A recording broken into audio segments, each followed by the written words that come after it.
একটি আদর্শ ছেলে। লিখেছেন কুসুম কুমারী দাস।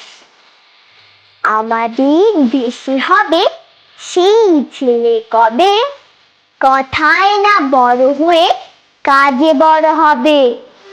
মুখে হাসি মুখে বল, তেজে ভরা মন, মানুষ হইতে হবে এই তারপর।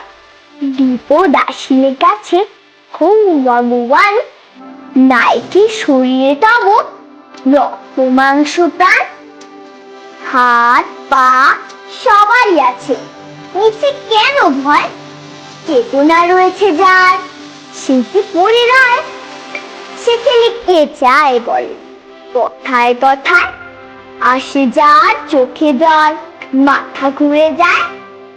সাদা প্রাণে হাসি মুখে করো এই পণ, মানুষ হইতে হবে মানুষ যখন।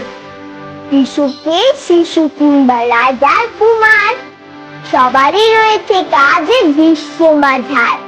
হাতে টানে খাটো সবে শক্তি করো দান, তোমরা মানুষ হলেই দেশের কল্যাণ। ধন্যবাদ।